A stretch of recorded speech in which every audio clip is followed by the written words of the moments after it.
What's up everybody, how you doing out there? In this video we are going to be making some Cajun seasoning because I'm going to be using it in a recipe soon. Because of the amount that I'm going to be making, I'm just going to be using a tablespoon on all this, okay? So this right here is chili powder. There's two types of chili powder, and when I say that there's two types, I mean you can get chili powder that already has cumin and garlic and things like that in it, or you can just get ground chili. In this case, it's just ground chili. I'm going to be putting 1 tablespoon of ground chili powder. This right here is thyme.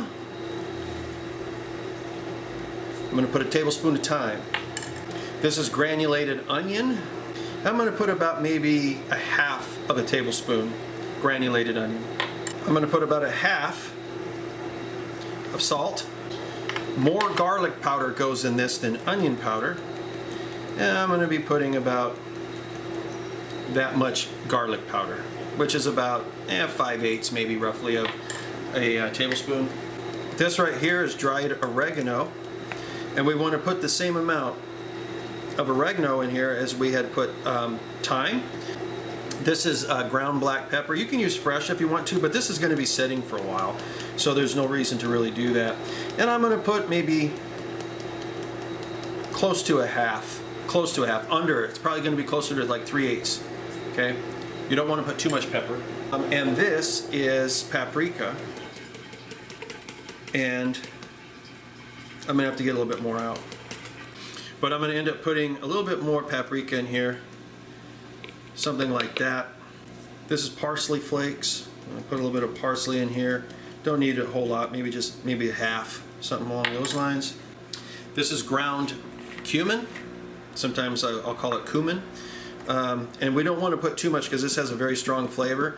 So I'm only going to put maybe like somewhere between 1/8 and 1/4. Something like that. I don't need a lot because I'm not making a Mexican taco seasoning. I'm just putting a hint of that in there. What really separates a lot of this stuff is going to be the cayenne pepper. Okay.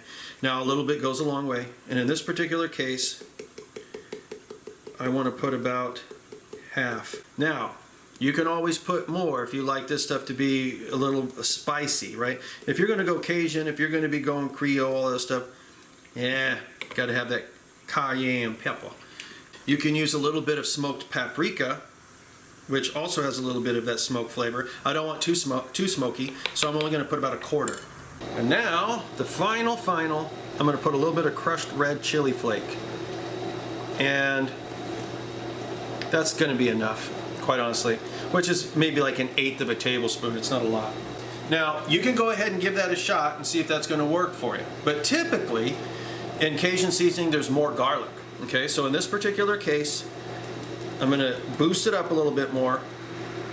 I'm going to put a little bit more garlic in it. Now, this should be good at this point, now that I gave it a shake and everything.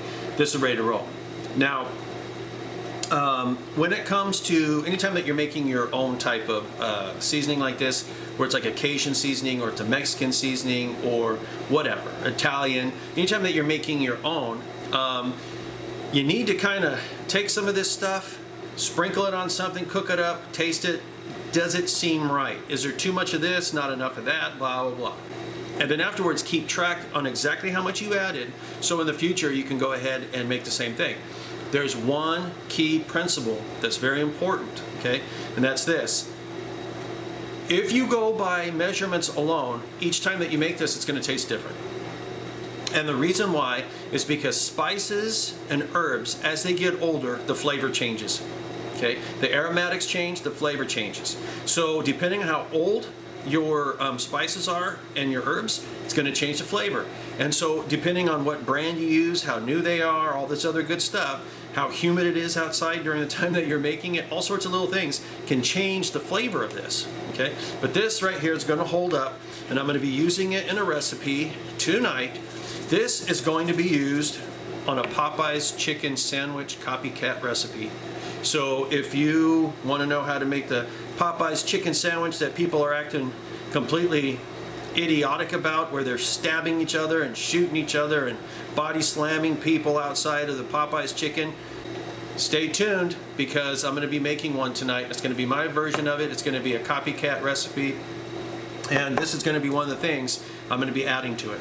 Anyway, guys, Cajun seasoning. Sometimes they'll call it blackened seasoning too, but Cajun seasoning, this works. You're gonna like it.